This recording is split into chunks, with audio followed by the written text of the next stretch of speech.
Good evening. This is Stephen Welton from Teed Saunders Doyle presenting the New Brunswick Cattle Producers 2021 financial statements.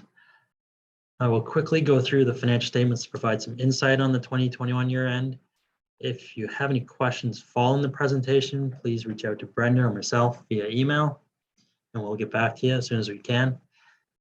The New Brunswick Cattle Producers performed well in 2021, especially when you consider the pandemic that's ongoing.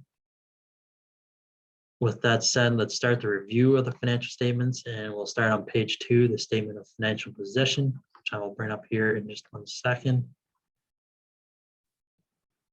As we can see here at the very top, you got your assets and current assets. You're showing a cash balance of $35,483. That is excellent for the association.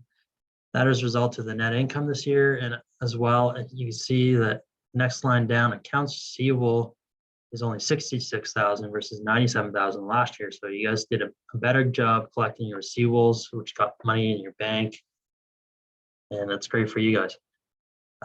Prepaid expenses, next line item down, is increased by $9,000. That is a result to expenditure on a project that the Maritime Beef Council was working on. It got postponed or delayed until the next fiscal year. So we set that up, we moved that expenditure as a prepaid expense because the project was postponed. So in the next fiscal year, we'll see that $9,000 be recognized as an expense, which will offset to the revenue of that same project. The next line, property and equipment, you can see there's just a small bit of amortization this year that reduces that balance. Then just further down below, you see your liabilities, your current liabilities. You see accounts payable is lower this year as you guys had surplus of cash. You're able to keep that lower. The next 3 line items are pretty consistent with the previous years. HT payable, the association dues payable, and the loan payable to the Canadian Beef Agency, there's no change. Those have been pretty comparable for the last couple of years. Just further down, you see net assets, invested in property and equipment and unrestricted fund. These 2 line items, you'll see on page 3, we got a small reconciliation showing how we got to those amounts. Invested in property and equipment, you just see a small amount here of amortization of $55. Bringing that balance down to 222. The remaining of the equity you have, the unrestricted fund, you see you had excess revenue expenses of $20,939 that came in this year. That brought your net asset of unrestricted fund into a positive position of $3,171. And then you can see in the next column over is your totals.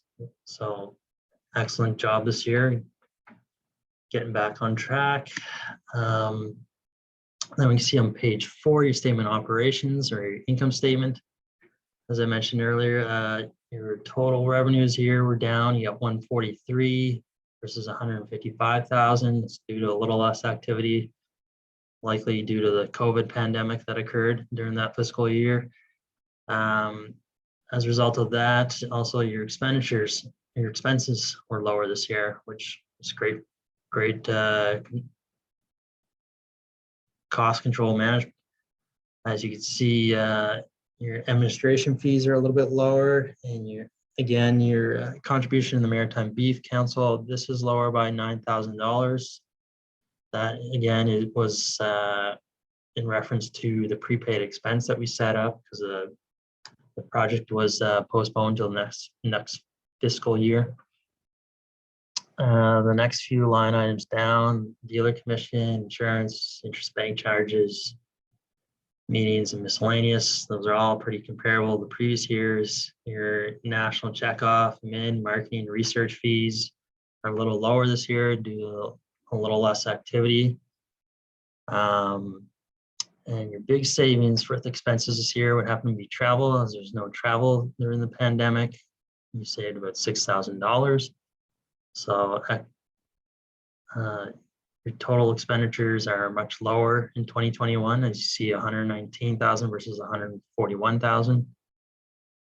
This definitely helped the bottom line.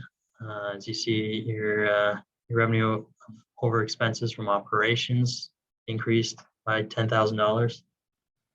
And then the other side of it is the management of the revenue expenditures for the projects. As you can see in 2021, you almost broke even, which is excellent. We got the other subtotal here for that brings us down to 23,000 net income. And then when we factor in the Canadian Cattlemen's Association dues and forgiven dues, the net effect of that gets us down to your total revenue of an expenses of 20,884, which is, it's a great year. The next page, we'll go to page 5, statement of cash flow. As you can see, we start out with your net income, and then we add back items not affecting cash, which is amortization in your case. So the remaining of the changes you see here, receivables, payables, and that affect your cash balances. So the net effect of that brings your total increase in your cash balance at the end of the year of 35,799, and then your ending balance of 35,483, which is an excellent position to be heading into the 2022 fiscal year. The next page 6, you can see we got your notes of the financial statements. These haven't changed much from last year, as your accounting policies have not changed. In note 4, we got a small disclosure on your property and equipment. You can see the change in the net book value from 2021 to 2020 is just that small $55 amortization charge. We have note 7 as well. We have to keep that in there just because COVID is a significant event. It's a pandemic, so it's the requirement for review engagement to have that note disclosure in there as it's ongoing. Lastly, we'll go to page 8, or note 8, the project revenue and expenses. Some more projects were ongoing in 2021. As you can see, for the most part, you can tie in the revenue to the expenditure here, as you broke even pretty well on all of them. I think the only small difference you'll see have to be regional workshop, fall regional workshop. So you see revenues at 8,411 versus expenses of $9,003. That was a small loss. Other than that, that wraps up the review of the financial statements. Again, it was pretty consistent year with the activity. There's a little bit less activity when you factor in the total levies, and yeah, there's a few more projects on the go. However, the association,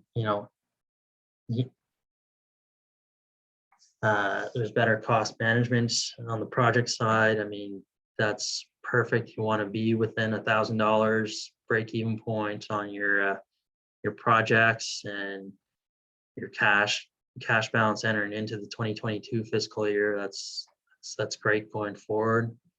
I hope you guys have an excellent AGM, and if you have any follow-up questions, please again reach out to Brenda or myself, and we'll get back to you as soon as possible.